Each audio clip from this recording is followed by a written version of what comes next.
pelas montanhas de Minas, entre essas serras guardado, brilha o berço do herói, na fazenda do Pombal.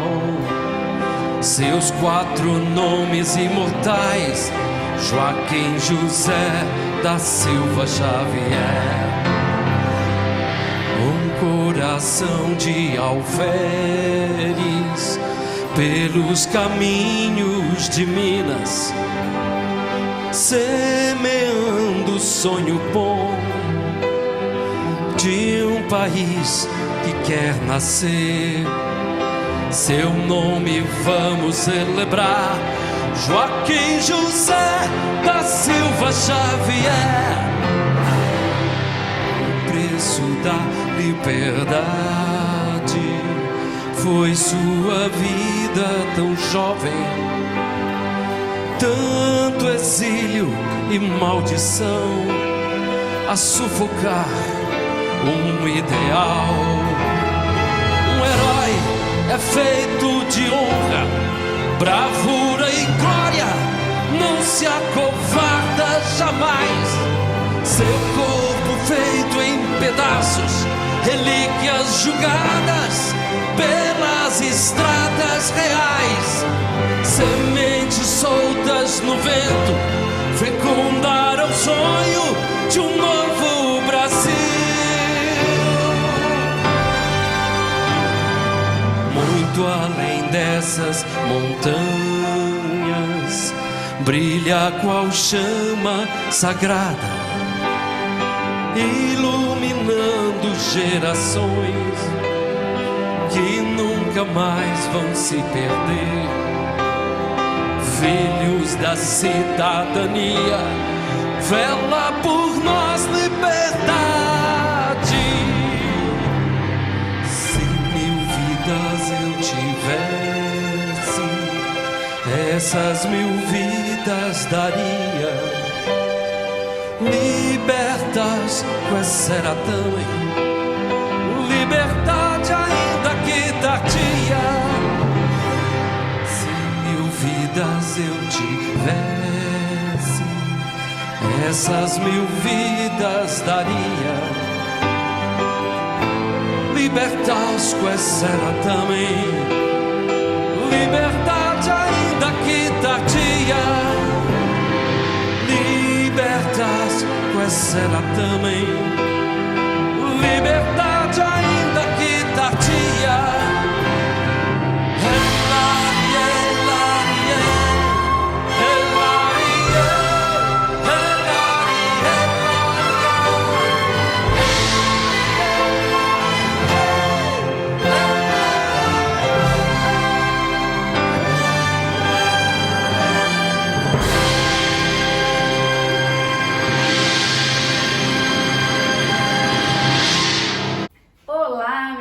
Tudo bem com vocês?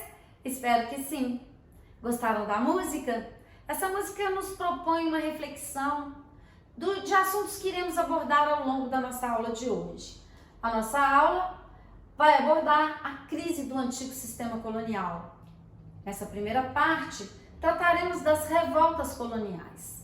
Em nossa última videoaula, falamos sobre economia mineradora. A economia mineradora se insere na crise do antigo sistema colonial.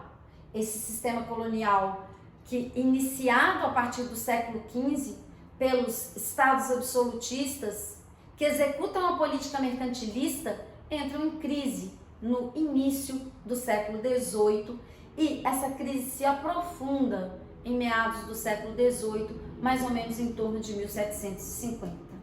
Falaremos um pouco desse contexto mundial e mais precisamente do contexto de Portugal para entender essa crise. Em 1750, a Inglaterra está passando pela Revolução Industrial. A Revolução Industrial, ela vai afirmar esse sistema que vivemos hoje, que é o sistema capitalista. Em virtude disso, o mundo exige novas relações de produção. O sistema colonial, ele não era mais compatível com esse novo modo de produção, que é a produção capitalista. Por que não era compatível? Porque mercados fechados não interessavam a Inglaterra nesse momento. E Portugal, dentro desse quadro? Portugal insiste em manter um sistema colonial tradicional quando já não era mais possível manter esse sistema em virtude desse quadro que eu acabei de descrever. Além disso, uma questão essencial, não era possível explorar a colônia sem desenvolvê-la. Desenvolvendo a colônia, isso geraria uma série de questionamentos da população que aqui vivia, especialmente da elite colonial. Essas contradições, elas iriam levar Portugal a arrochar ainda mais o pacto colonial. E esse arrocho do pacto colonial resultaria em uma série de revoltas. Para se ter ideia do que falamos, colocamos aí um mapa do que representava o Império Colonial nesse momento, o Império Colonial Português. Portugal ainda tinha muito poder, mas era um país decadente economicamente. Portanto, iremos abordar cada uma dessas revoltas e entender as motivações de cada uma delas. Veja bem, temos dois tipos de revoltas coloniais. As revoltas que chamamos de movimentos nativistas e as chamadas conjurações. Dentro dos chamados movimentos nativistas, já vimos um primeiro que não iremos abordar aqui, a insurreição pernambucana de 1645, considerada como um movimento nativista.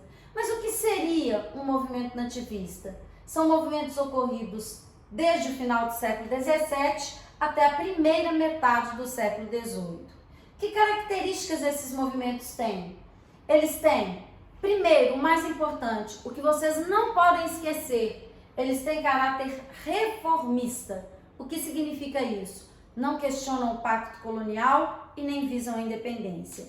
Nenhum movimento nativista visa a independência do Brasil. Eles são locais ou regionais. Não acontecem no Brasil como um todo, mas em apenas uma localidade ou região. São movimentos, de modo geral, liderados pela elite colonial. Não são, portanto, movimentos populares. Eles não têm ideologia ou projeto político. Não existia uma organização, uma influência externa, um projeto definido que levasse a essas rebeliões. E, portanto, nenhum movimento ou nenhum acontecimento no mundo influenciou esses movimentos aqui no Brasil. Bem, quais seriam os exemplos desses chamados movimentos nativistas? Temos aí basicamente 4 movimentos. A Revolta de Beckmans, ou Guerra de Beckmans. Temos a Guerra dos Emboabas, a Guerra dos Mascates e a Sedição de Vila Rica, ou Revolta de Filipe dos Santos. Falaremos um pouco sobre cada uma dessas revoltas, iniciando pela Revolta de Beckmans de 1684 no Maranhão, portanto, final do século XVII. Essa revolta ocorre no Maranhão. Vocês vão perceber que todos os movimentos, chamados movimentos nativistas, eles ocorrem, ora, em área de economia dominante de cana-de-açúcar, ora, em área de economia dominante de mineração. Ok? Entendendo bem? Todo mundo? Então, veja só, o que teria motivado a chamada Revolta de Beckmans? Bem, temos que entender primeiro a situação do Maranhão. O Maranhão é produtor de cana-de-açúcar. Cana-de-açúcar em decadência nesse final do século XVII. E o que teria sido palco dessa revolta? O Maranhão possuía uma companhia de comércio chamada Companhia Geral de Comércio do Maranhão. Essa companhia, ela abastecia a região do Maranhão de escravos, só que começa a não mais abastecer. Esses escravos que deveriam chegar à região acabam não chegando. Isso agravado por uma outra circunstância. os latifundiários, os senhores de engenho, na deficiência de mão de obra escrava, tinham interesse em utilizar a mão de obra indígena. Porém, os jesuítas protegiam os índios dentro das missões, não permitindo que esses latifundiários escravizassem os indígenas. Temos aí um primeiro conflito que caracteriza essa revolta, o conflito entre latifundiários e jesuítas. Além desse primeiro conflito, havia também, obviamente, como já foi explicitado, um conflito com a coroa portuguesa, já que ela não abastecia a região de escravos que deveriam ser levados pela Companhia Geral de Comércio do Maranhão. Qual que foi o desfecho, portanto, dessa revolta? Alguns latifundiários, liderados por uma pessoa chamada Manuel Beckman, apoderaram-se do armazém de comércio dessa companhia, da Companhia Geral de Comércio do Maranhão. Quando eles se apoderaram, eles acabaram por depor o governo do Maranhão, nomeando uma junta governativa, ou seja, eles conseguiram tomar o poder e expulsaram os jesuítas da região. Ou seja, passaram a utilizar mão de obra indígena. Muito bem, extinguiram as companhias de comércio, ou seja, então só utilizariam os escravos que já estavam na região, e isso acabou levando Portugal a agir com extrema violência contra os revoltosos. Quando Portugal teve notícia da revolta, quem tinha dado notícia dessa revolta? O irmão de Manuel Beckman, que liderou a revolta aqui, Thomas Beckman, tinha ido para Portugal para informar ao rei de Portugal que, na verdade, o que eles queriam era apenas que as reivindicações deles, como, por exemplo, o abastecimento da região com escravos, fosse atendido. Além de produtos de primeira necessidade que acabavam também não chegando ao Maranhão através dessa companhia. Thomas Beckman acaba sendo preso em Portugal e Manuel Beckman condenado à morte. Portugal consegue então deter a revolta e Manuel Beckman vai ser condenado a enforcamento. Estava sufocada um dos primeiros e mais importantes movimentos nativistas da história do Brasil. Muito bem, outro movimento aconteceria já em 1710, a Guerra dos Mascates, em Pernambuco. Guerra dos Mascates, está errado aqui, tá? Em Pernambuco, entre Recife e Olinda. O que motivou a guerra? Os fazendeiros de Olinda, em decadência, vão entrar em confronto com os ricos comerciantes portugueses de Recife. Recife pagava impostos a Olinda, não tinha condição de independência, mas estava ligado a Olinda. O que vai acontecer nesse contexto? Cada vez os fazendeiros vão ficando mais endividados com os comerciantes de Recife. E isso teria levado os fazendeiros de Olinda a temerem que uma possível independência de Recife pudesse levá-los a ter que pagar essas dívidas em um contexto de decadência da cana-de-açúcar. Temendo esse fato, os fazendeiros de Olinda atacam Recife. Só que os fazendeiros, eles acabam perdendo esse confronto. Recife acaba sendo elevado à categoria de vila, obviamente com a intervenção de Portugal, já que temos aí maioria de comerciantes que são portugueses, dando assim fim ao conflito e pacificando a região. Outro movimento, em 1720, já falamos dele em nossa videoaula anterior, a sedição de Vila Rica, em Minas Gerais, em 1720. Esse movimento, precursor da Inconfidência Mineira, liderado por Filipe dos Santos, daí o seu outro nome, Sedição de Vila Rica ou Revolta de Filipe dos Santos. É um movimento que foi motivado pela criação das chamadas casas de fundição. Os mineradores, revoltados com o aperto fiscal de Portugal, já que as casas de fundição elas explicitam que Portugal queria arrochar cada vez mais esse sistema tributário, vão se revoltar para acabar com as casas de fundição. Portugal acaba atendendo a reivindicação dos revoltosos, mas condena Filipe dos Santos à morte. Ele foi enforcado e esquartejado, assim como futuramente Tiradentes também seria. Muito bem, agora falaremos de uma outra natureza de movimentos de rebelião, chamadas conjurações, situadas agora no final do século XVIII.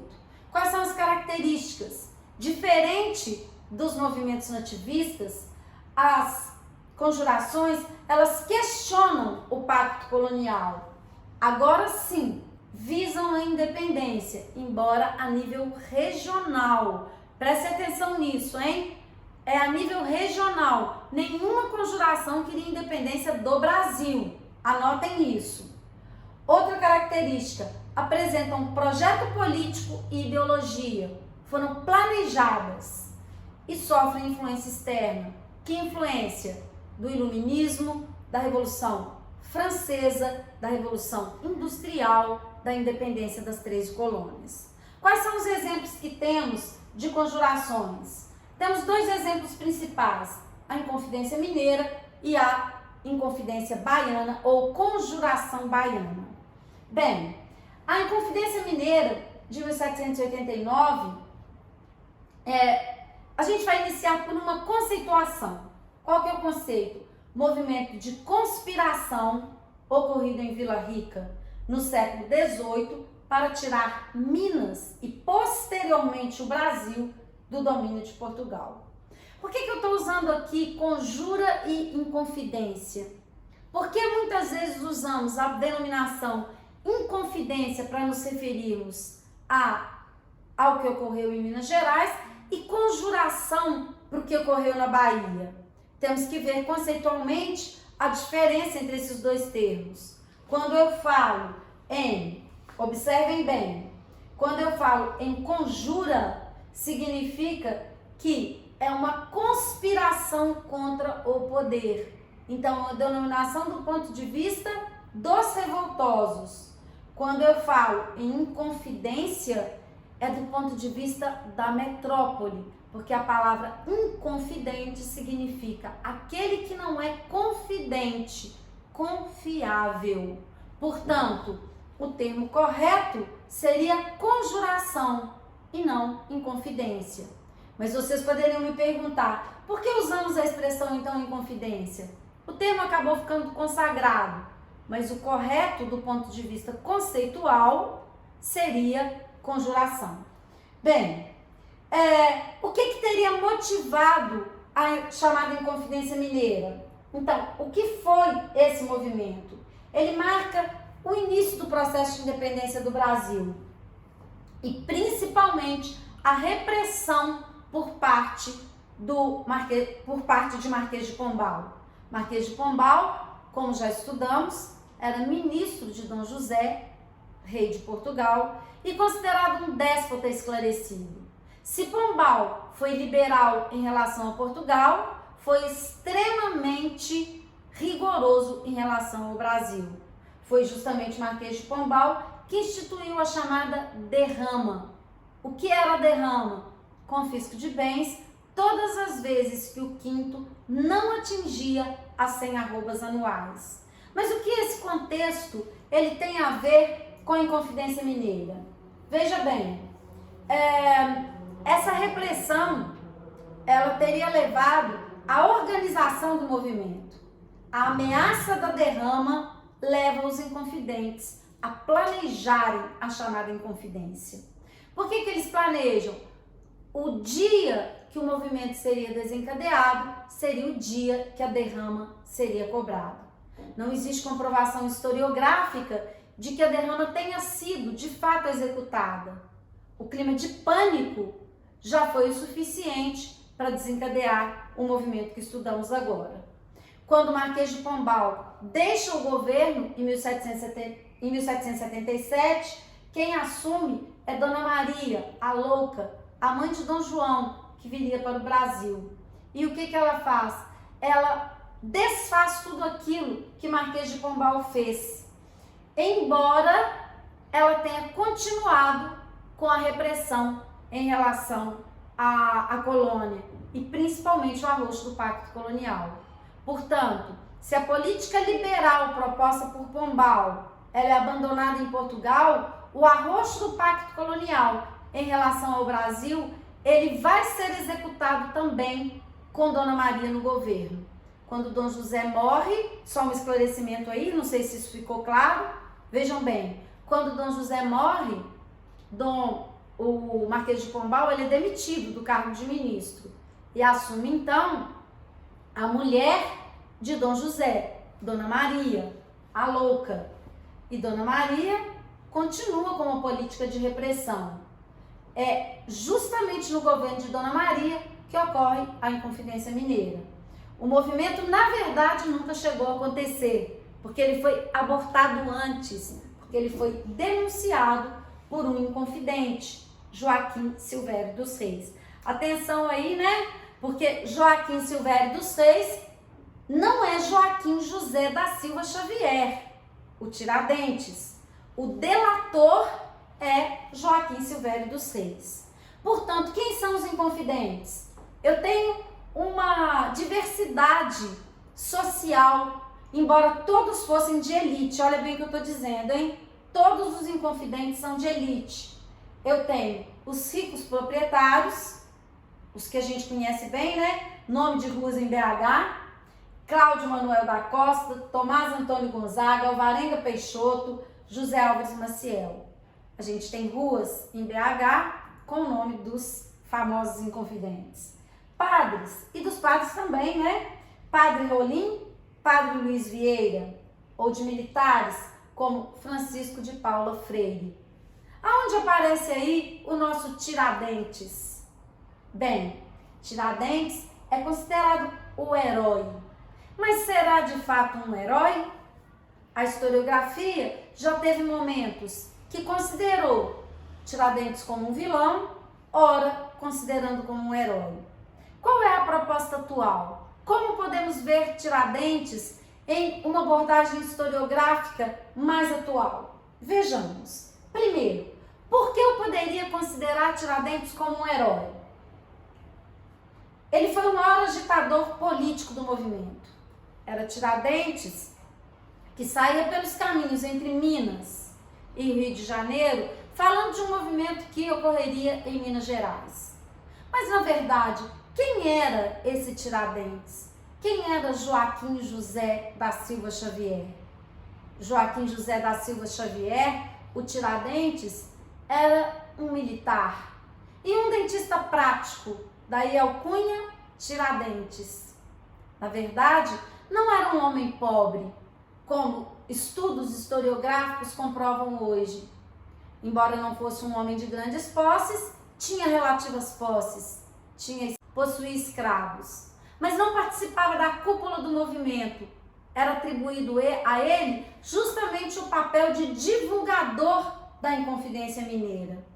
E quando os inconfidentes foram denunciados e presos, ele foi o único que assumiu realmente sua participação no movimento. Ou seja, ele foi usado como bode expiatório. Todos os outros inconfidentes, no processo da devassa, o processo que julgou os inconfidentes, apontaram Tiradentes como culpado, quando na verdade o papel dele dentro da Inconfidência não teve a preponderância que atribuíram a ele. Portanto, ele foi o único inconfidente que recebeu a pena máxima. E recebeu porque não só foi acusado, como assumiu a culpa sem de fato tê-la. Participou do movimento, mas não o liderou, mas assumiu essa culpa. Portanto, posso dizer que nesse sentido, ele é um herói. Quando que Tiradentes passa a assumir no imaginário popular esse papel de herói? A partir da proclamação da República. Os militares que proclamaram a República em 1889 precisavam de uma figura que identificasse o seu movimento como uma figura de grandiosidade. E Tiradentes se prestou a esse papel.